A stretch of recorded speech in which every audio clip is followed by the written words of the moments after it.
Verdade, imparcialidade. Começa agora o programa A Hora da Verdade. A apresentação: Carlos Frederico Gomes.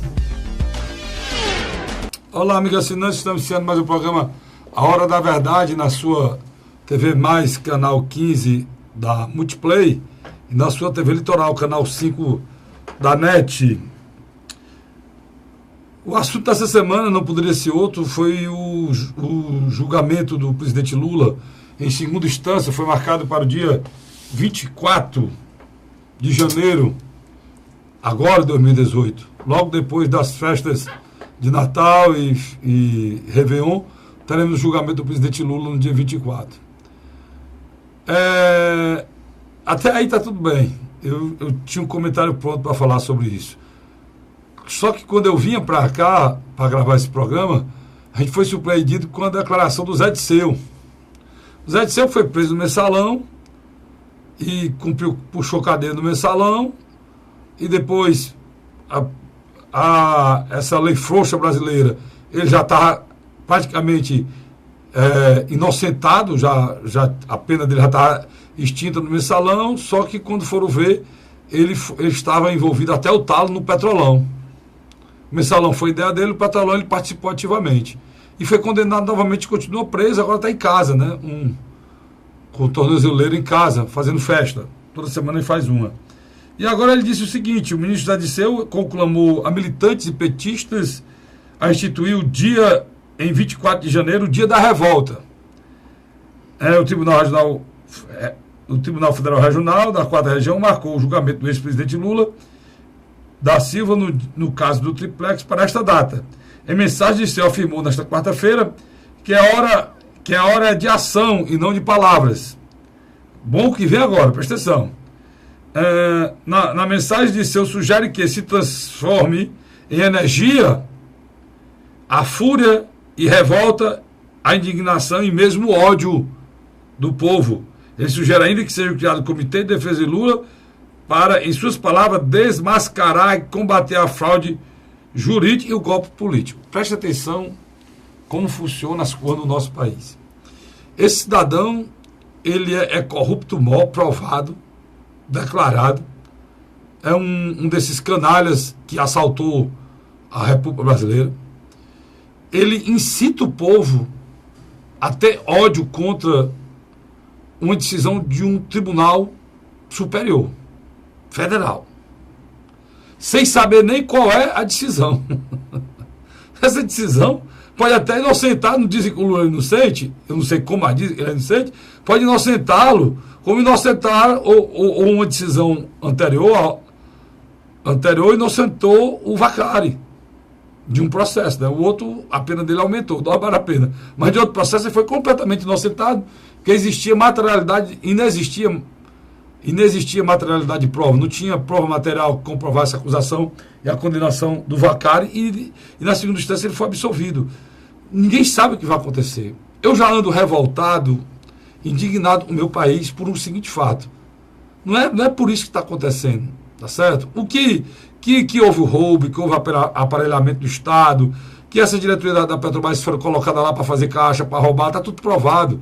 A própria Petrobras recebeu 1 bilhão e 600 milhões de recursos retomados, repatriados à nação. Estavam aqui, porque não foram todos repatriados, e tem de recursos aqui mesmo no país, mas eram recursos que vieram e foram devolvidos pela Justiça para a Petrobras diante de confissões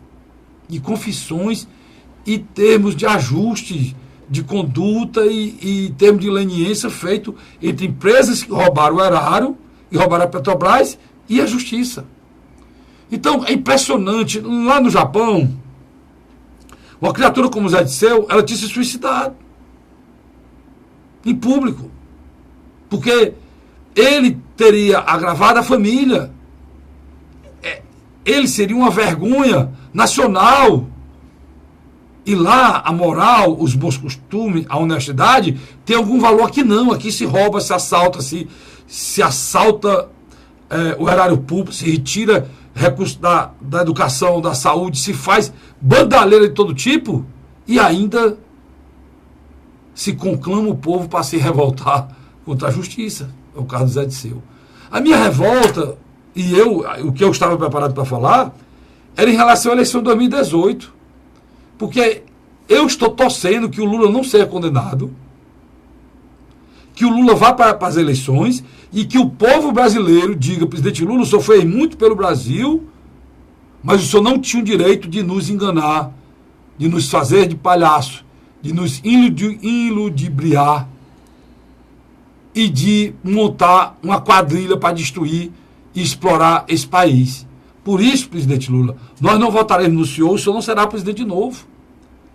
Essa seria a penalização de um povo que respeita a sua Constituição, que respeita as suas instituições, e não tolera gente dissimulado, que não tolera a ladruagem, o roubo, a malversação do dinheiro público, feito com lorotas, com chavões, com mentiras, com enganações, como o presidente Lula fez.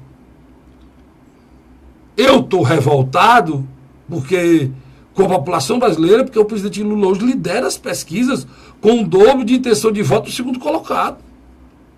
Aqui no Ceará, ele lidera as pesquisas acima do Bolsonaro e acima do Ciro Gomes. O Ciro Gomes está perdendo para o Lula aqui no Ceará quase com o dobro do score. Só um detalhe, cara, Frederico. E isso, Luiz, nos grandes centros urbanos do estado do Ceará, ele é o terceiro. Pois é, e isso é uma coisa que revolta a gente. Por quê? Porque o povo brasileiro está dando uma demonstração de desprezo à nossa Constituição, às nossas leis, o que é correto, o que é errado, e está nem aí. Não está nem aí. Ele acha que o cara é bonzinho, aquele que ele quer, e está indo e vai. E se for assim, que vá. Se for assim, que eleja. E sofra as consequências disso. Porque a partir do momento que você elege um cidadão que está condenado, que tem mais 8 processos de possíveis condenações, e o povo brasileiro devolve ele para a vida como cargo maior dessa nação, ele está, nesse exato momento, destruindo qualquer lei anticorrupção, ele está destituindo a autoridade de juízes, de desembargadores, de ministros dos tribunais superiores. Acabou, cara. Acabou. A democracia é o regime de governo em que a população é que manda. A Constituição brasileira, ela existe, as leis foram feitas por um colegiado eleito pelo esse povo. O Constituinte, ele se tornou constituinte por uma procuração outorgada pelo cidadão. Ele formou aquela criatura constituinte para que ele fizesse as nossas leis.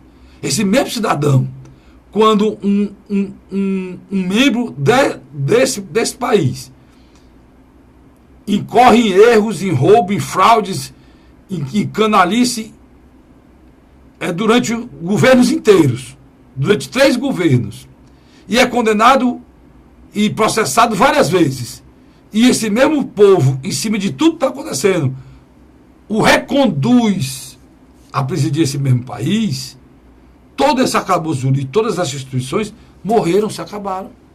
Para mim, eu penso assim.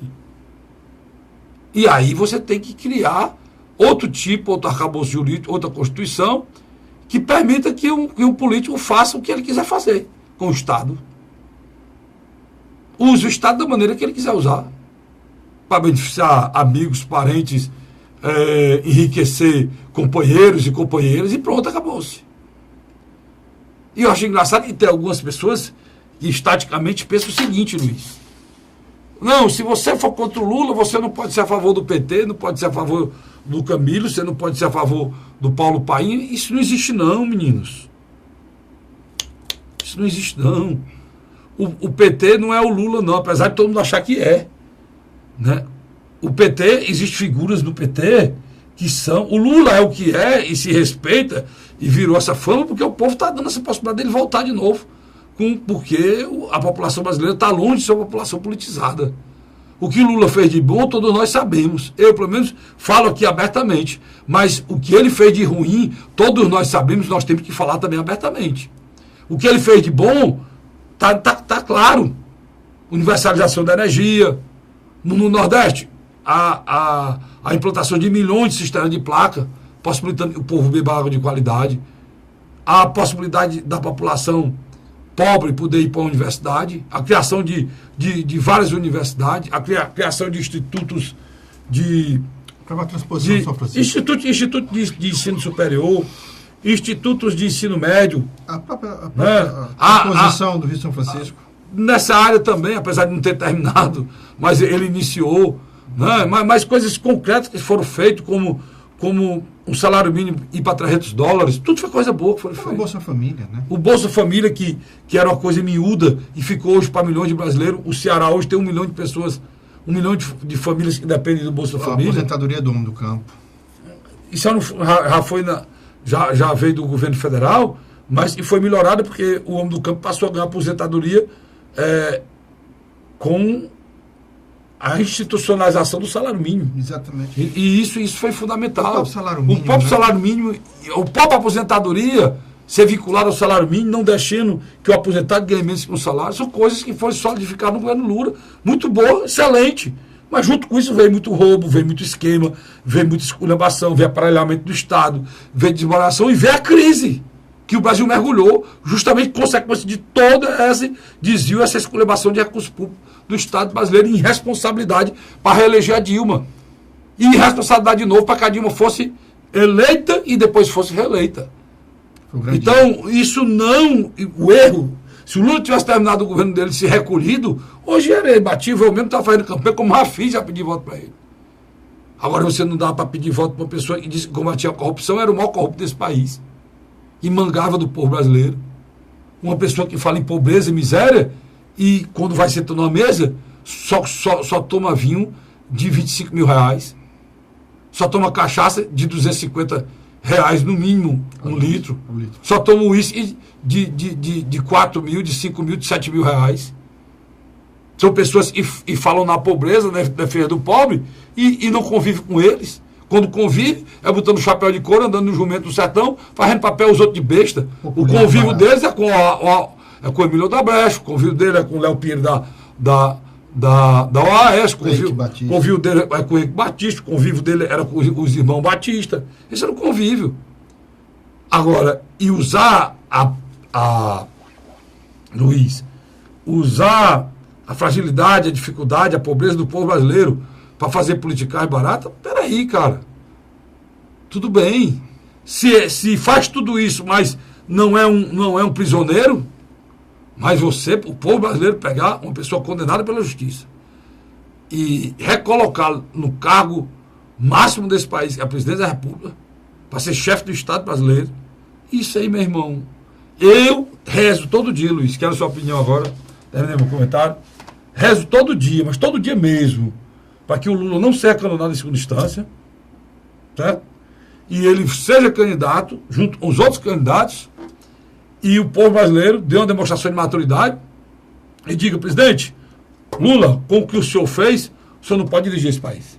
Sem dúvida. Ô, Carlos, no último final de semana, quando a caravana do Lula esteve no estado do Rio de Janeiro, ele no interior foi a uma determinada cidade e fez um discurso ao público. E isso vazou nas redes sociais, na qual ele dizia que o problema da crise econômica no estado do Rio de Janeiro não era culpa dos governadores que estavam presos. E nem dos presidentes da Assembleia, nada. A culpa era de quem? Sérgio Moro e a Operação Lava Jato, que tinha causado todo aquele mal ao estado do Rio de Janeiro. E mais interessante, ele chega à conclusão de que tudo que se fala na imprensa contra os governadores que estão presos, os presidentes da Assembleia que estão presos... Mas será que o nosso povo é tão ignorante ao ponto de achar que isso pode ser verdade, Luiz? Só te lembrar, Luiz, o Sérgio Moro estava solto. Todos estavam soltos. Quando esse presidente aí, esse déspota, esse louco que dessa semana disse que é bom que eu tenha com a minha popularidade lá embaixo, porque eu posso tomar as medidas que o Brasil precisa. Ele diz assim, eu estou lascado mesmo, estou nem preocupado com o povo, vou fazer a maldade que tiver que ser feita. Resumindo, ele quis dizer foi isso.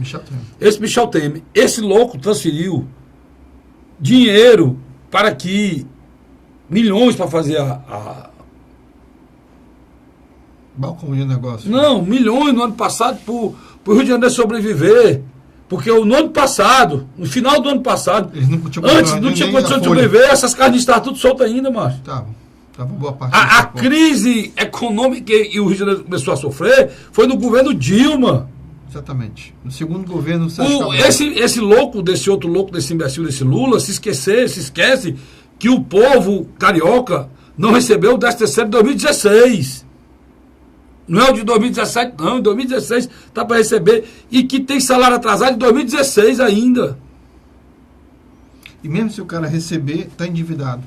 Claro, se você que ganha o que é para ganhar e recebe em dia, você se endivida.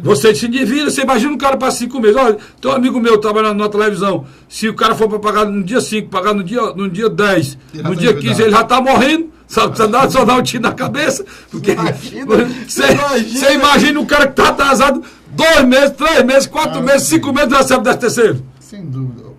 Carlos, o ex-presidente Luiz Inácio Lula da Silva, ele tem noção que não será candidato? Ele tem noção? Eu não sei se não será, não. Sinceramente, Luiz. Cara, uma vez eu disse pra ti que, olha, Luiz, o Temer não sai, não. Porque isso aí é um canalha, um déspota, ele sabe fazer o jogo, ele compra, ele fica. Eu tinha razão, não tinha. Exatamente. Vou dizer para você, o Lula, macho, o Lula, meu caro amigo sociólogo Luiz Cláudio Barbosa, o Lula é um malandro da política, cara. Ele tem noção, ele conhece. Quando você ia nascendo, o Lula já estava contando voto. já, exatamente. Então, bote a cor na sua cabeça.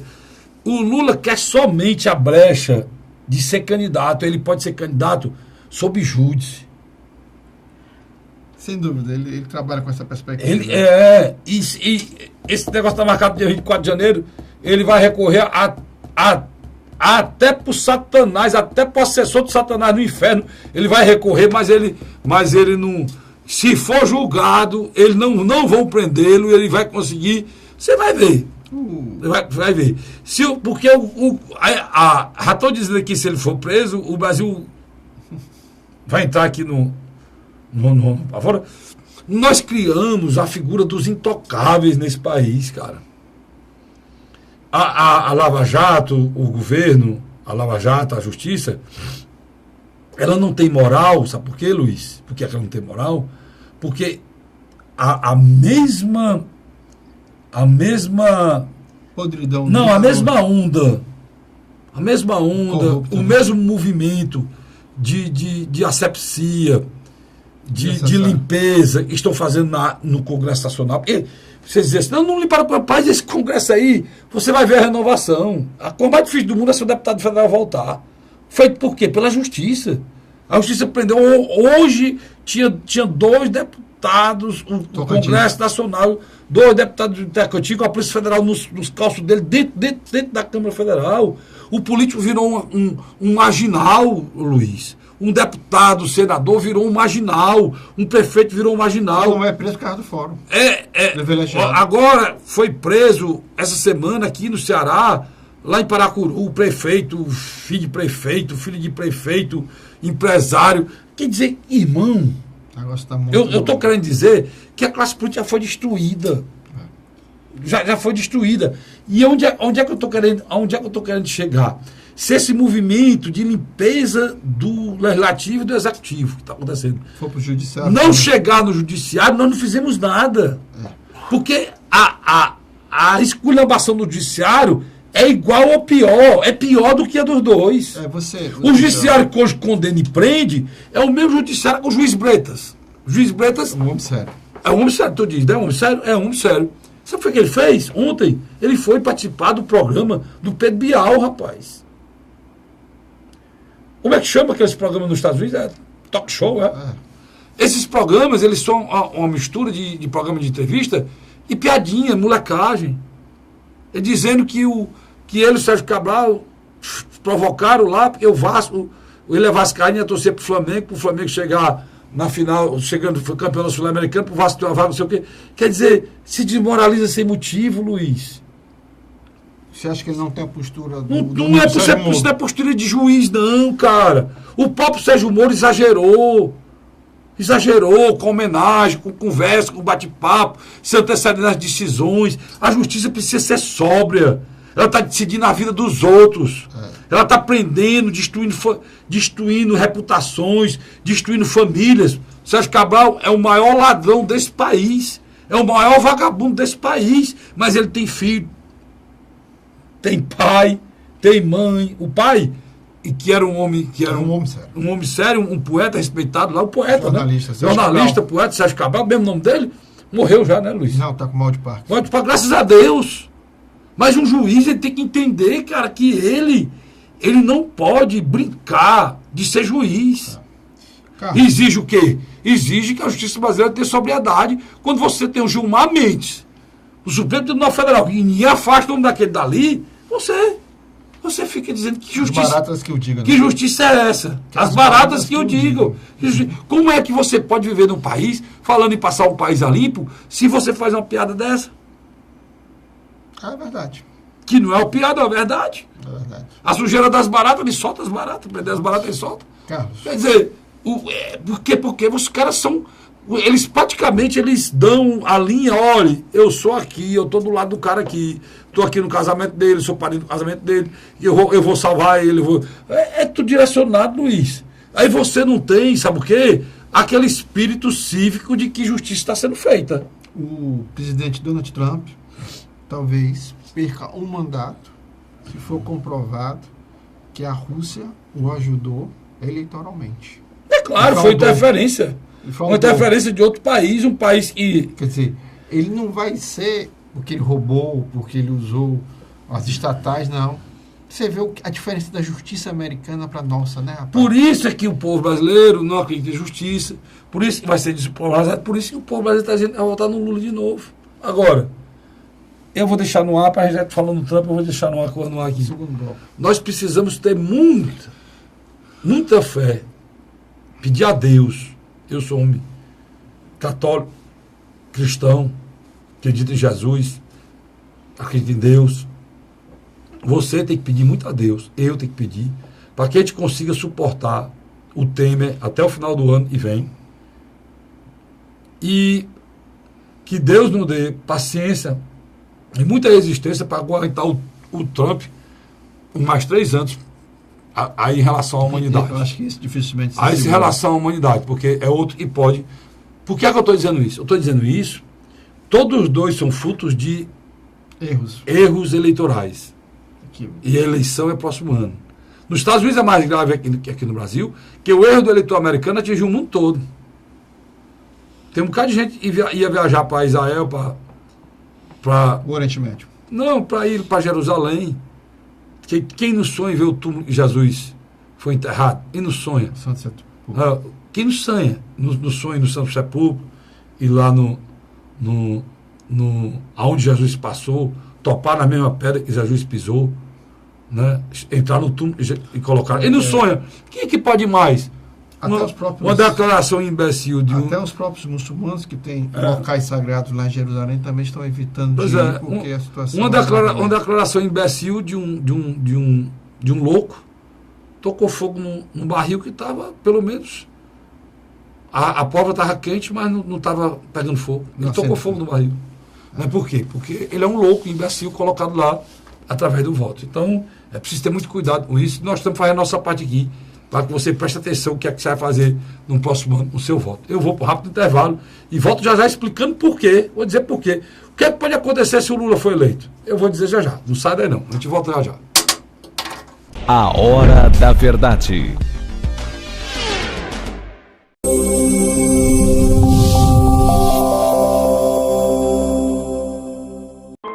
A Assembleia Legislativa começou a campanha Ceará Sem Drogas.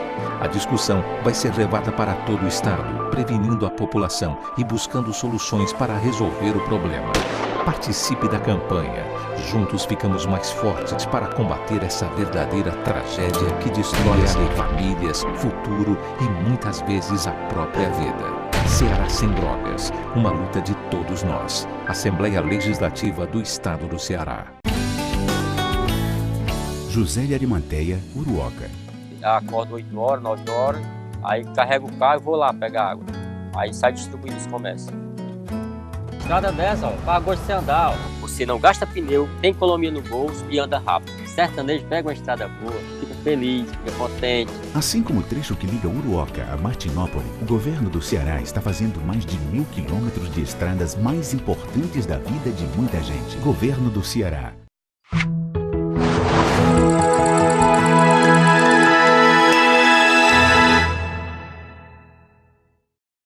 A Hora da Verdade. Estamos de volta com o segundo bloco do programa Hora da Verdade, na sua TV Mais, canal 15 da Multiplay, e na sua TV Litoral, canal 5 na NET. Luiz, eu estava dizendo por quê? Por que eu vou dizer? Eu votei no Lula e pedi voto pro Lula. Importante dizer isso, né? Você votou no Lula? Nunca? Já votei. Votou também. Eu votei e pedi. Quando eu enxergava que o presidente da República conseguiu levar benefício direto para o homem do campo, e eu jamais pensei que ele era essa fraude que eu sei que ele é hoje, né? Mas deixou inclusive, uma fraude até para os próprios petistas, quando saíram que a justiça bloqueou 600 mil reais dele. Aí disse, olha, você é um presidente da República, 8 anos presidente, o dinheiro que ele tinha na poupança era 600 mil, que não é pouco dinheiro não, né? Não é pouco dinheiro não. Eu, pelo menos, não tenho 10% desse valor na poupança. Né? Então, não é pouco dinheiro, não. Então, 600 mil reais é muito dinheiro, né, Luiz? Sim, eu acho muito dinheiro. Só que no outro dia que eles criticaram, né, a justiça prendeu 20 milhões. 20 milhões. Fora um dinheiro que estou dizendo que tem agora lá em Madrid. Em Madrid, na Espanha. Então, vamos lá.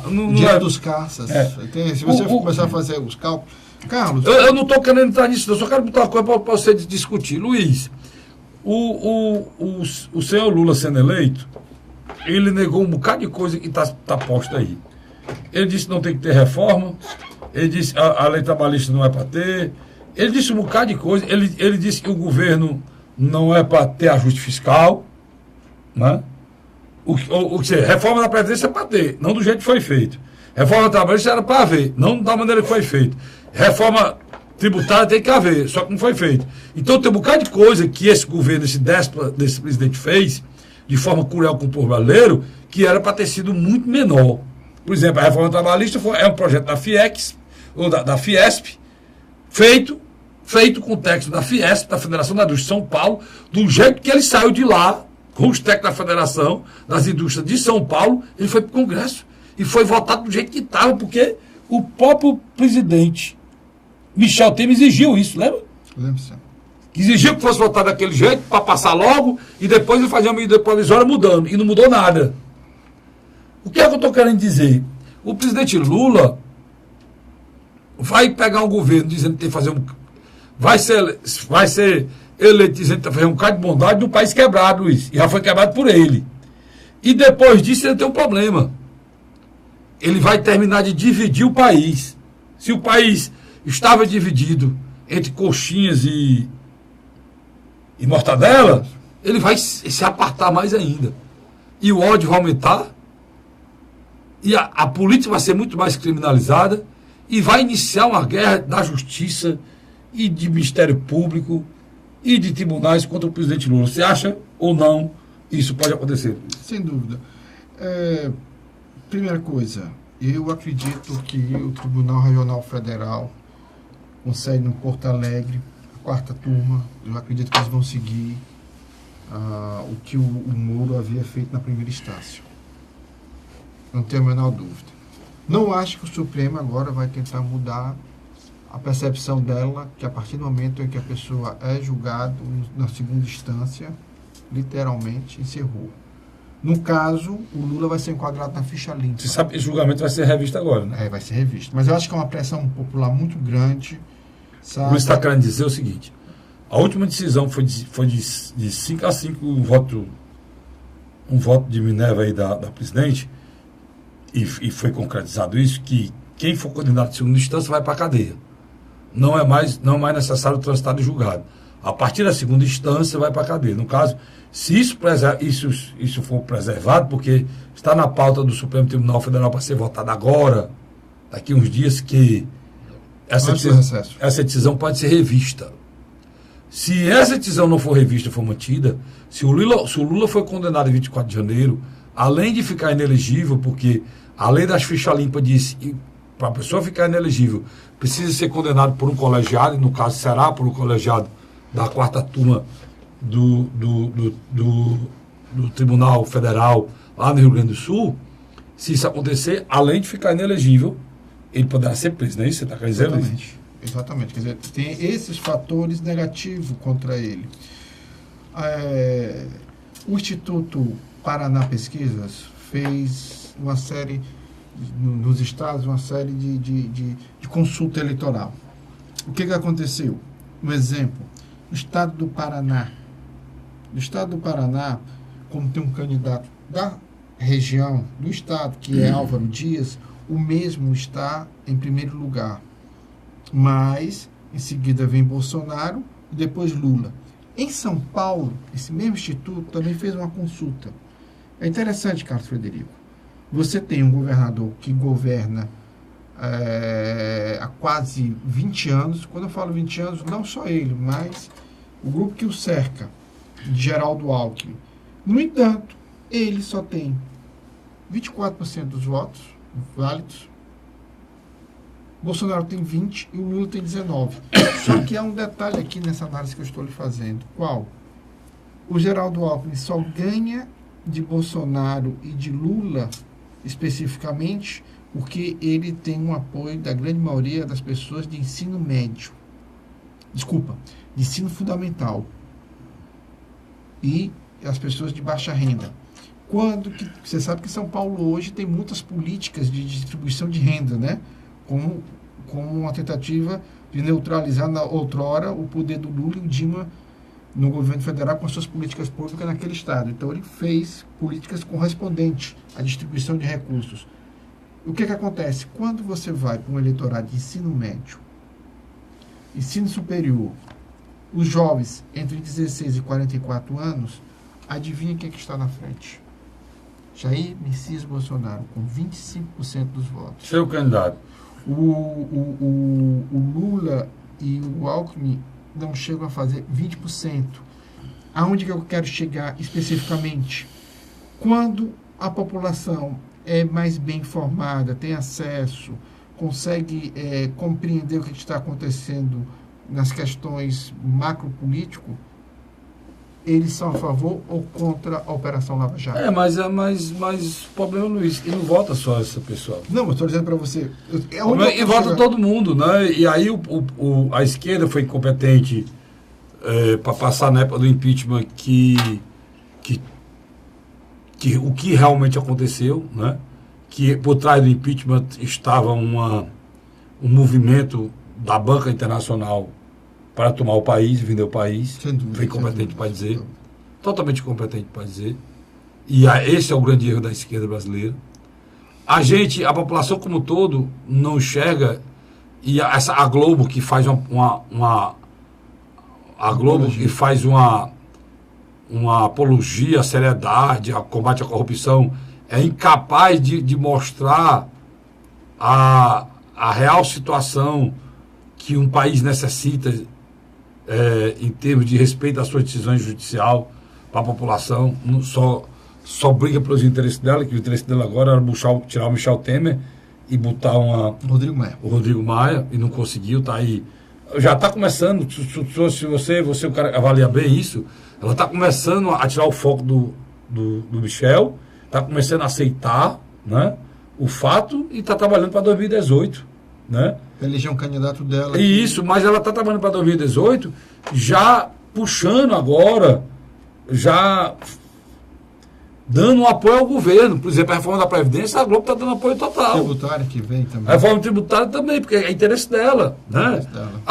Não só a Globo, a Record. As 5 famílias. As 5 famílias. Pronto. SBT, Globo, Record, Rede TV. Gazeta. Olha, todos eles estão com a mesma O mesmo mantra. Às vezes até a propaganda é a mesma. Eles fazem uma reportagem sobre que a reforma da Previdência é necessária, é urgente, é urgentíssima, é mais do que uma necessidade, é uma imposição, né? E não tem nenhuma palavra contra, nada. Apesar de ter uma CPI no Senado que foi feita e foi provada que a prefeitura que a Previdência não é deficitária.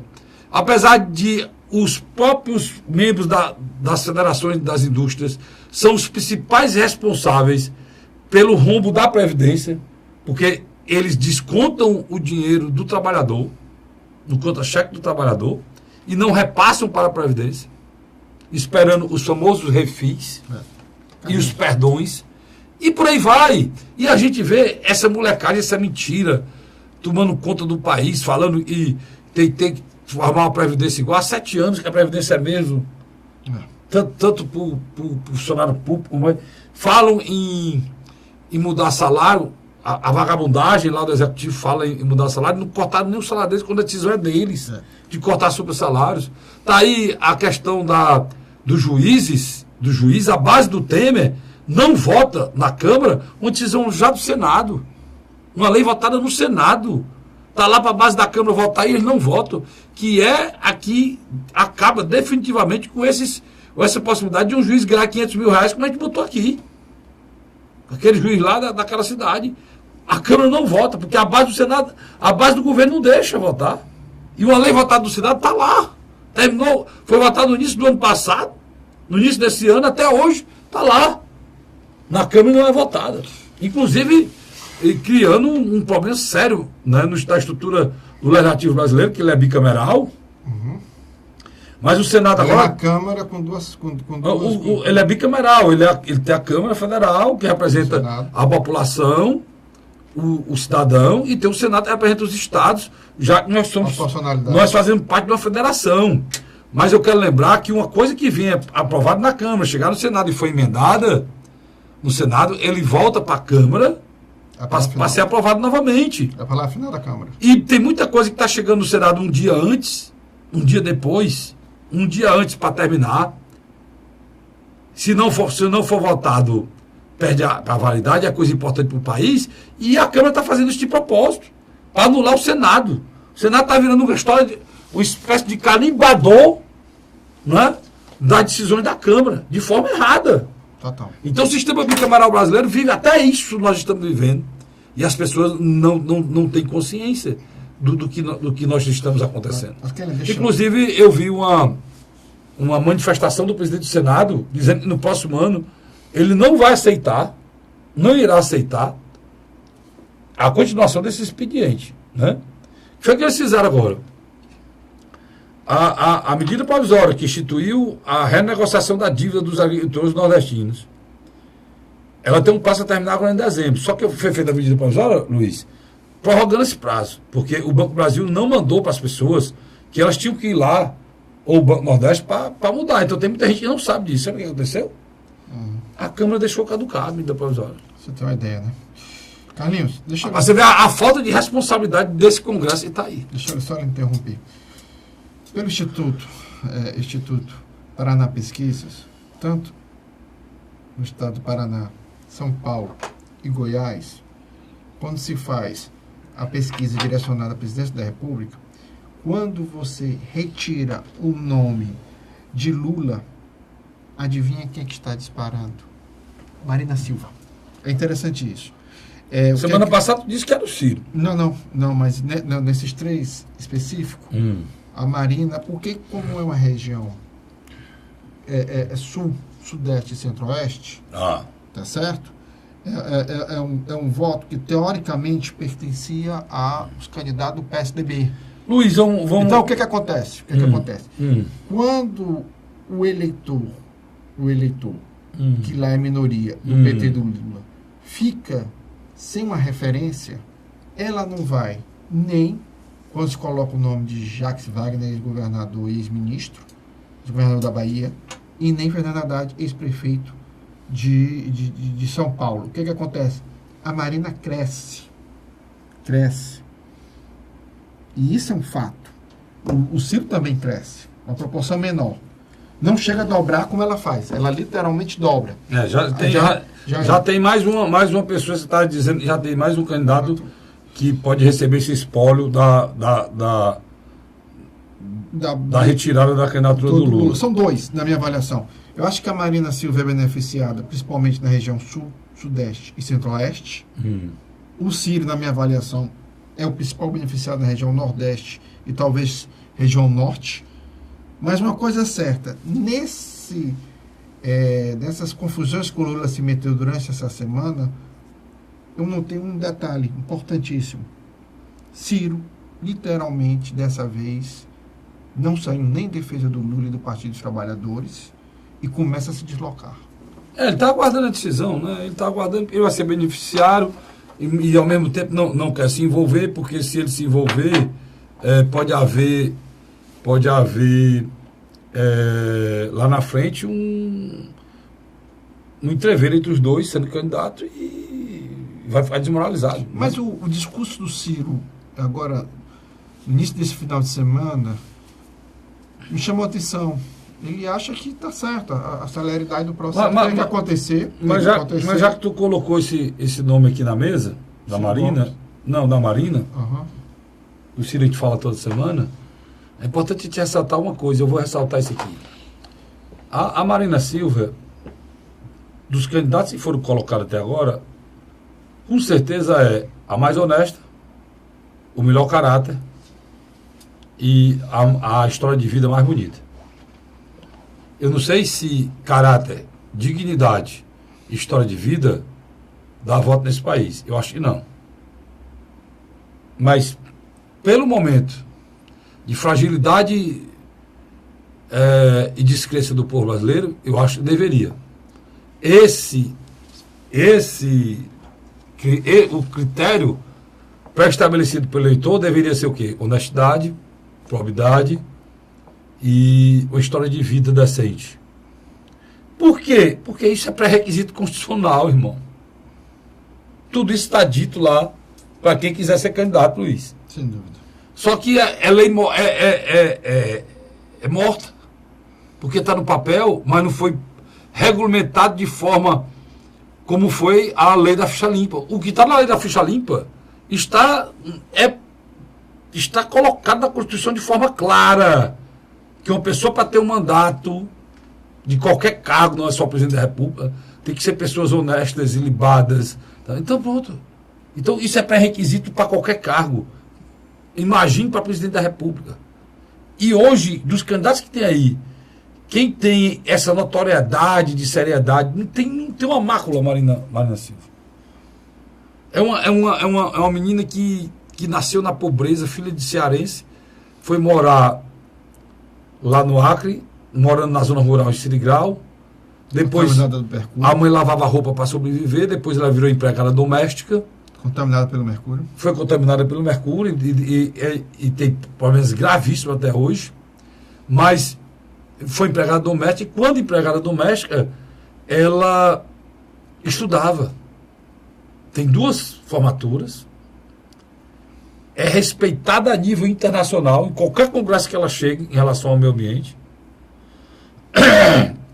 E é um caráter, ainda é uma mulher de bem, ainda tem uma coisa muito forte no Brasil, que é uma pessoa que acredita em Deus. Acho que ela é evangélica hoje, né, Luiz? Hoje ela é evangélica. Evangélica. Eu acho que ela é uma pessoa ecumênica. Respeita todas as religiões, evangélica e um grande caráter. É um dos poucos nomes, eu vou dizer, eu respeito outros ainda, que eu respeito como um nome digno para ser presidente da República do nosso país. Tá certo? Eu vou para um rápido intervalo, peço que você não saia daí, que eu volto já com o terceiro e último bloco do seu programa, do meu programa, do nosso programa, né, Luiz? A Hora da Verdade. A Hora da Verdade.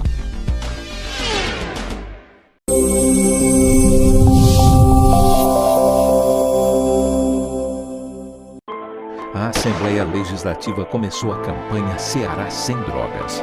A discussão vai ser levada para todo o estado, prevenindo a população e buscando soluções para resolver o problema. Participe da campanha. Juntos ficamos mais fortes para combater essa verdadeira tragédia que destrói famílias, futuro e muitas vezes a própria vida. Ceará Sem Drogas, uma luta de todos nós. Assembleia Legislativa do Estado do Ceará. José de Arimanteia, Uruoca. Acordo 8 horas, 9 horas, aí carrego o carro e vou lá pegar água. Aí sai distribuindo os comércios. Estrada dessa, ó, para gosto de você andar, ó. Você não gasta pneu, tem economia no bolso e anda rápido. Sertanejo pega uma estrada boa, fica feliz, fica contente. Assim como o trecho que liga Uruoca a Martinópole, o governo do Ceará está fazendo mais de 1.000 quilômetros de estradas mais importantes da vida de muita gente. Governo do Ceará.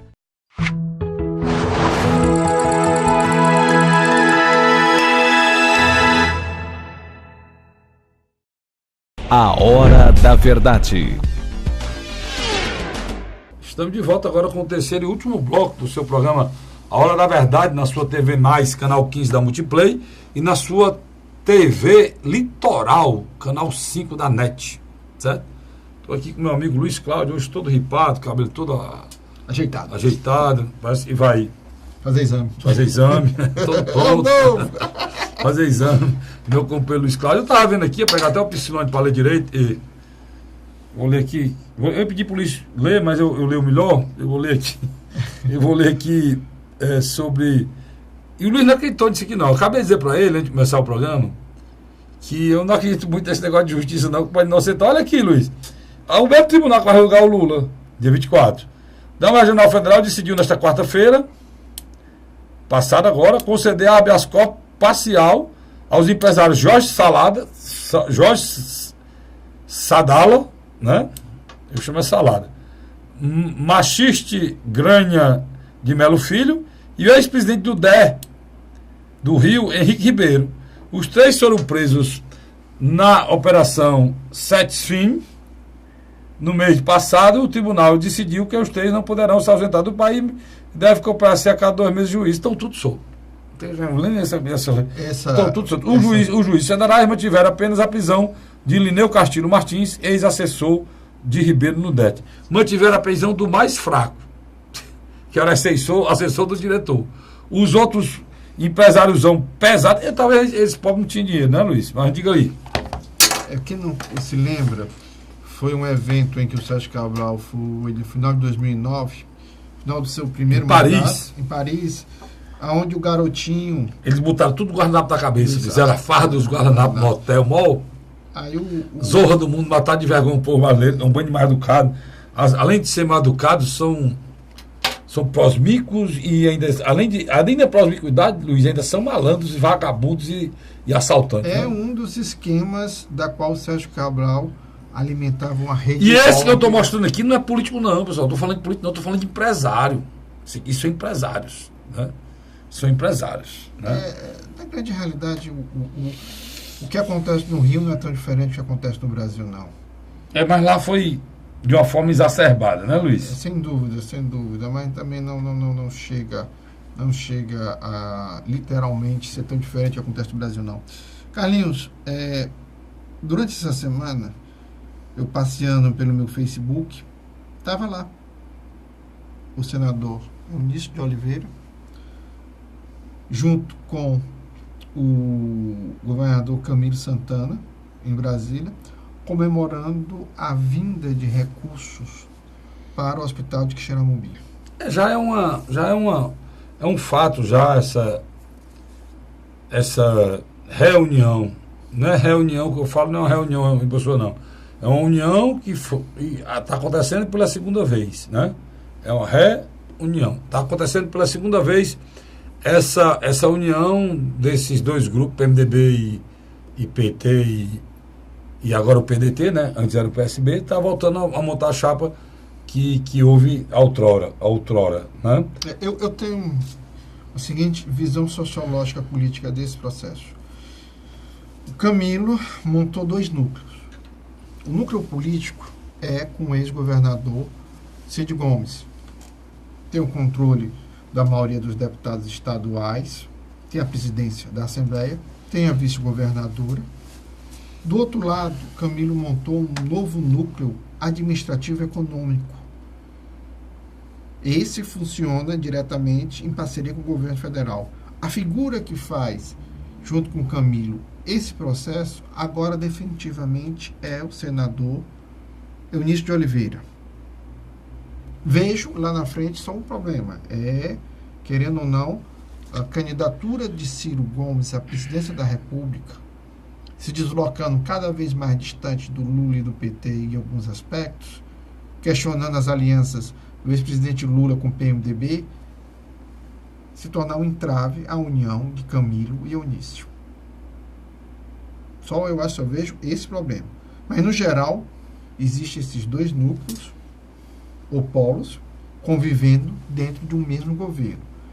Por enquanto está funcionando. Há uma convivência não pacífica, mas silenciosa entre esses atores políticos. As bases já estão começando a se acomodar, apesar de que você sabe muito mais do que eu, que se convive mais na Assembleia, que não está sendo fácil para algumas lideranças, né? Para algumas pessoas que simplesmente um dia desses estavam se matando e agora vão ter que estar junto. Tem gente lá sendo desmoralizada todo dia, né? A gente falava mal do cara todo dia, e patrimônio todo dia, e de hora para outra pode falar. Tem gente que continua se esgoelando também, né? O primo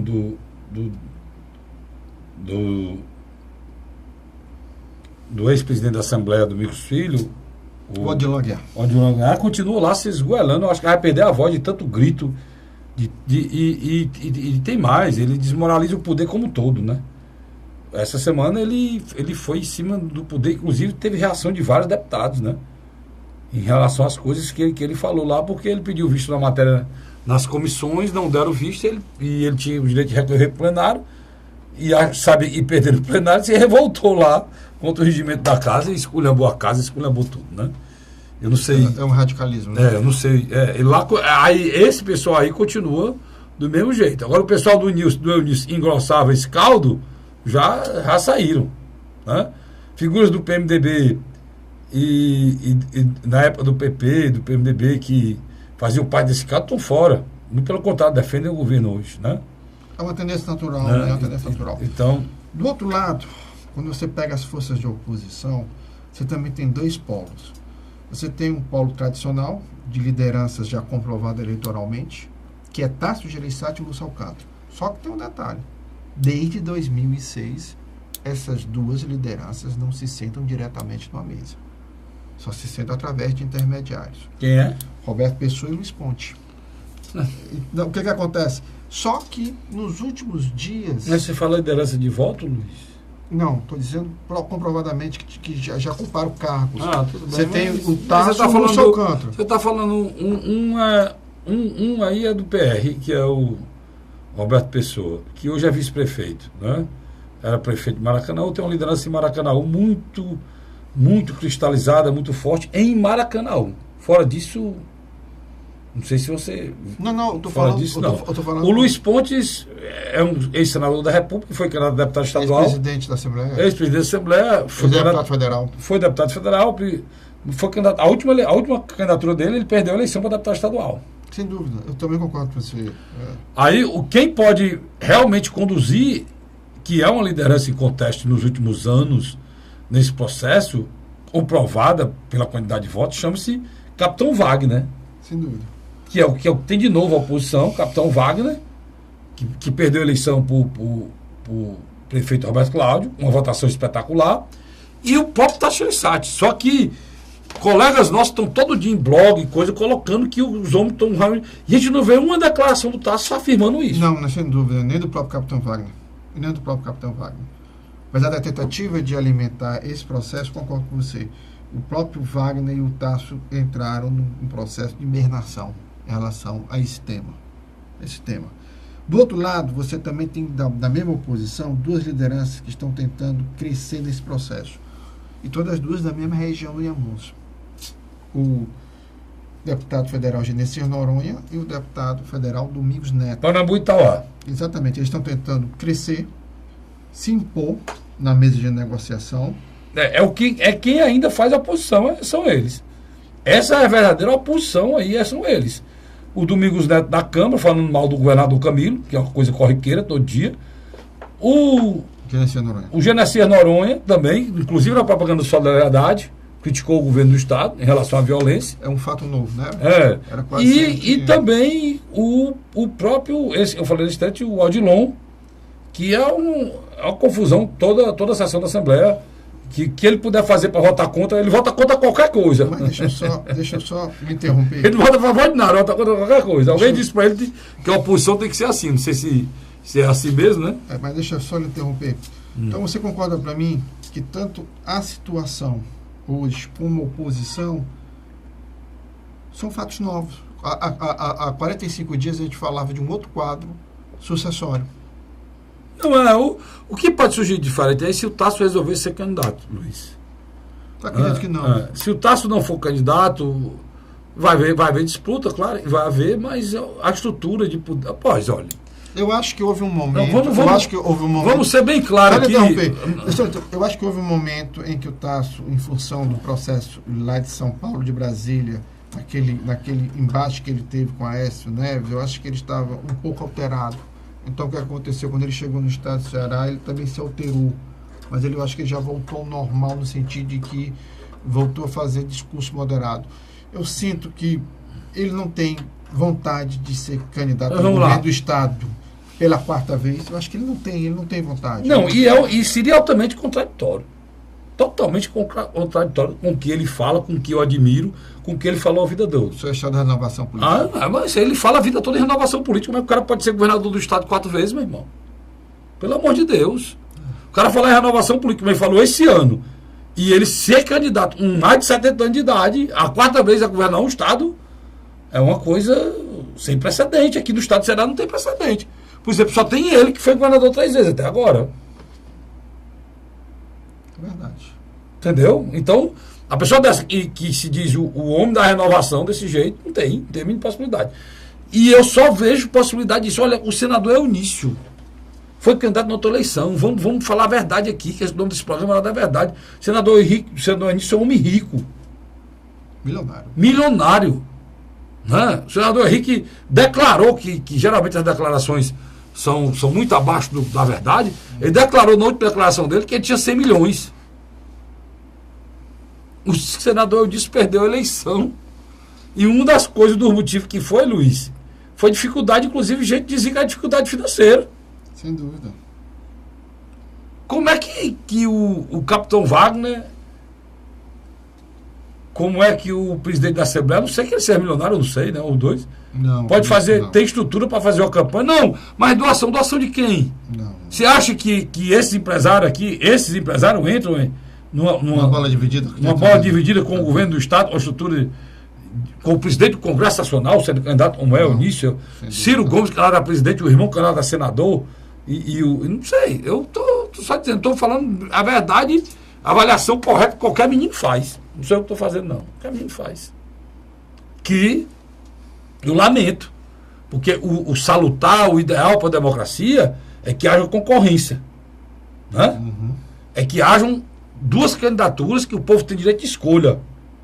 E eu torço para que isso aconteça. Né? Torço para que isso aconteça. Agora, um dos motivos, e está difícil fazer isso, é o grande governo que o governador Camilo faz. Que agora, literalmente, com essas obras que ele está trazendo, é um grande e governo essa que parceria com o senador Eunício, trazendo recursos federais para o estado de Ceará, um governo operante, equilibrado financeiramente, capaz, decente e ao mesmo tempo com um cara agregador e humilde, né? Um cara como o Luiz colocou, ele faz aqui uma turma aqui política, faz uma situação de governança aqui, né? E vai conversando com o doutor Lúcio, a oposição é amigo dele, conversando com o Tasso, a oposição é amigo dele. Eu não sei como é que ele consegue agradar. O texto do Fábio Campos, eu tenho que tirar o chapéu, foi muito bem escrito. Não? Concorda não? O jornalista Fábio Campos, eu acho que ele... Não li. Ele foi feliz. Eu não li. A capacidade... Eu leio os textos muito do meu amigo sociólogo Luiz Cláudio Barbosa. Mas eu não li o texto do jornalista Fábio Campos, não li. Mas deve ter ouvido comentários, lógico. Eu ouvi comentário, mas não li. Positivo, eu acho que é aquilo mesmo. Eu acho que a capacidade ímpar de que você usa um termo que eu acho fantástico, ele constrói pontes. Ele constrói pontes. Eu acho que ele constrói Até em locais que você nem imaginava que ele tivesse preocupado. Já do outro lado eu vejo um prefeito que consegue tirar água de pedra, como é o prefeito Roberto Cláudio, aqui em Fortaleza, mas eu acho que ele não consegue expor isso à vitrine midiática. As pessoas parecem que... Mas esse é um problema sério lá dentro da administração, da equipe dele, coisa que eles vão avaliar se vale a pena ou não. Eu acho que cabe muito a ele, sabe, Luiz? Eu sou uma pessoa que eu acho que cada povo tem um governo que merece, né? É uma frase do meu pai que eu respeito muito. E o governo, ele tem no futuro a aceitação ou não que ele merece. Mas você pega, por exemplo, as viagens que o Roberto Cláudio faz em Brasília, trazendo recursos para Fortaleza. Ele é um cara determinado. Ele não consegue dar o destaque que o Camilo faz. O Camilo ele conversa bem com a sociedade. Pronto. Além de ele respeitar as mídias mais pobres, A rádio, os blogs, que os outros não respeitam. Os rádios comunitários são importantes. Rádio comunitário ele respeita. O Camilo dialoga com todos os canais possíveis de comunicação. Ele foi agora para o Facebook e tem um encontro semanal, cara. O cara tem uma dúvida, governador, eu tenho um problema aqui, não sei o que, no meu município, o senhor vai fazer o assunto tal. Diz, olha, não faço não, mas esse projeto tá, pá. E ele faz isso porque é um cara que tem conhecimento total do governo dele. Uhum. Qualquer área que você perguntar, ele responde sobre tudo, né? E facilita a vida dele, né? Nessa preocupação diária do governador de dar satisfação do governo dele. Só para encerrar, nessa última sexta-feira, dia 15 de dezembro, o deputado Danilo Forte foi para o seu terceiro partido, né? Esses últimos anos. Foi para o MDB, PSB e agora Democratas. Futuramente, você acha que o Danilo está construindo um novo polo político? Eu acho. O problema do Danilo é que é um deputado que assumiu até agora que vai votar na reforma da Previdência. O problema dele, se o Danilo conseguir ser reeleito, eu vou chamá-lo aqui. Vou chamar, inclusive, antes da eleição. Mas vou chamá-lo depois para ele mostrar que isso é mágica. Porque hoje tem uma revolta total contra o que o Michel Temer faz e apoiar declaradamente como ele apoia. É muito... Coragem. É muita coragem. É muita coragem, mas eu admiro, respeito, porque ele é uma pessoa que tomou posição, não quer mudar a posição que tomou. Verdade. Entendeu? Nesse aspecto. E eu acho que isso é dignidade, a gente tem que respeitar. Se afundar, afunda junto com o barco. Se a gente tivesse 5 horas para conversar num programa desse, dava tempo ainda de botar as pautas? Não, tem muita coisa para falar, mas eu encerrei por hoje, né? Estouramos ali, o nosso chefe maior está pedindo, a gente acaba o programa, a gente vai acabar. Dono da TV. Sem antes, né? Lhe agradecer, Luiz, e agradecer você, assinante, pelo carinho, pela audiência, mas principalmente pela confiança no programa Hora da Verdade. Eu volto na próxima semana, se Deus quiser. Até lá.